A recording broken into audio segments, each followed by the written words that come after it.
নাহমাদুহু ওয়া নুসাল্লি আলা রাসূলিহিল কারীম আম্মা বাদ। প্রিয় দেশবাসী, আপনাদের সকলকে স্বাধীন ভূখণ্ডের অভিনন্দন। আমি সকল ছাত্র জনতাকে শুভেচ্ছা জানিয়ে শুরু করছি আজকের বক্তব্য।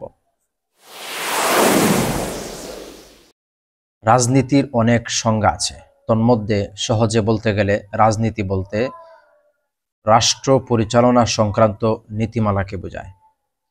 ইসলামী খেলাফত বা ইসলামী রাষ্ট্রের পরিচয় প্রখ্যাত ইসলামী রাষ্ট্রবিজ্ঞানী আল্লামা আবুল হাসান মাওয়ার্দী রাহিমাহুল বারী খেলাফত বা ইমামতের সংজ্ঞা দিয়েছেন এভাবে যে দিন সংরক্ষণ ও রাষ্ট্র পরিচালনার ক্ষেত্রে নবী করিম সাল্লাল্লাহু আলাইহি ওয়াসাল্লামের প্রতিনিধিত্ব করা।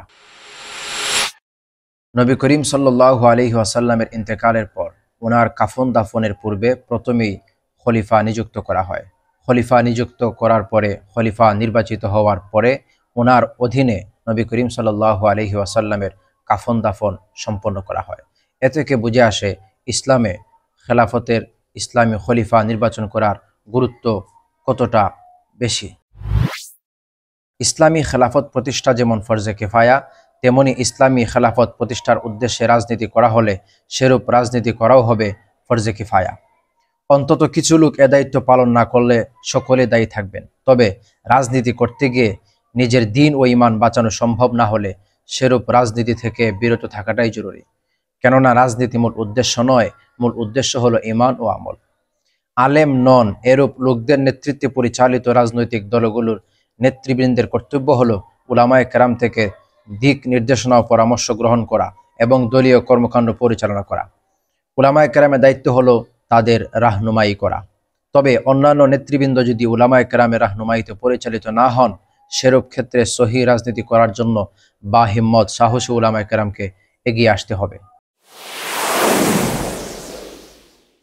বর্তমান পৃথিবীর বহু অমুসলিম দেশের ন্যায় বহু মুসলিম দেশেও গণতান্ত্রিক পদ্ধতিতে রাজনীতি ও রাষ্ট্র পরিচালিত হচ্ছে। তবে ইসলামী আইন শাস্ত্র এই গণতন্ত্রকে সাপোর্ট করে না। কেননা গণতন্ত্রে জনগণকে সকল ক্ষমতার উৎস মনে করা হয়, আর ইসলামী আকিদা হলো সকল ক্ষমতার একমাত্র মালিক আল্লাহ সুবহানাহু ওয়া তাআলা। তাহলে এখন প্রশ্ন হলো, গণতন্ত্র এই মতবাদকে পাশে রেখে, এই মতবাদকে দূরে ঠেলে দিয়ে কোন পদ্ধতিতে কিভাবে খেলাফত প্রতিষ্ঠা করা হবে? এর অনেক পদ্ধতি আছে, তন্মধ্যে আমি তিনটি উল্লেখ করছি। 1 নাম্বার, নির্দিষ্ট ভূখণ্ডের সকল জনগণের স্বতঃস্ফূর্ত উদ্যোগে খেলাফত প্রতিষ্ঠা করা। যেমন মহানবী সাল্লাল্লাহু আলাইহি ওয়াসাল্লাম মদিনায় সকলের সন্তুষ্টি চিত্তে ইসলামী রাষ্ট্র প্রতিষ্ঠা করেছিলেন। 2 নাম্বার, শরঈ জিহাদের মাধ্যমে খেলাফত প্রতিষ্ঠা করা। যেমন মহানবী সাল্লাল্লাহু আলাইহি ওয়াসাল্লাম জিহাদের মাধ্যমে মক্কা ইসলামী হুকুমত প্রতিষ্ঠা করেছিলেন। 3 নাম্বার, নির্বাচনে অংশগ্রহণের মাধ্যমে খেলাফত প্রতিষ্ঠা করা।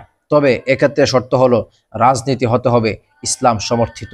কোনোভাবেই গণতন্ত্রের কুফরি মতবাদে বিশ্বাসী হওয়া যাবে না এবং ক্ষমতা গ্রহণের পর অতি দ্রুত গণতন্ত্র বিনাশ করে পূর্ণ ইসলামী খেলাফত কায়েম করার ব্যবস্থা করতে হবে। গণতন্ত্রে সংখ্যাগরিষ্ঠের মতামতই হক বাতিলের মানদণ্ড বিবেচনা করা হয়। এ কারণে ব্যভিচার ও সমকামিতার মতো গর্হিত কাজ, যা সব ধর্মেই নিষিদ্ধ, সংখ্যাগরিষ্ঠের মতামতের ভিত্তিতে বিভিন্ন রাষ্ট্রে বৈধতা পেয়েছে। শরীয়তে হক বাতিল নির্ণয়ের ক্ষেত্রে সংখ্যাগরিষ্ঠের মূল্যায়ন নেই। তবে মতামত একেবারেই মূল্যহীন এমনটাও নয়। যেমন খলিফাতুল মুসলিমিন হযরত ওমর ফারুক রাদিয়াল্লাহু তাআলা আনহুর ঐতিহাসিক বাণী, যা তিনি পরবর্তী খলিফা নির্বাচনের জন্য মনোনীত বিশিষ্ট 6 সাহাবীকে লক্ষ্য করে বলেছিলেন, তোমরা এ খলিফা নির্বাচন নিয়ে পরামর্শ করবে। যদি 2 জন একদিকে আর 2 জন অপর দিকে গমন করে, অর্থাৎ 2 দিকে রায় সমান হয়, তাহলে পুনরায় পরামর্শ করবে। আর যদি 4 জন একদিকে এবং 2 জন আরেক দিকে অবস্থান নেয়, তাহলে সংখ্যাগরিষ্ঠের মতানুযায়ী সিদ্ধান্ত গ্রহণ করবে।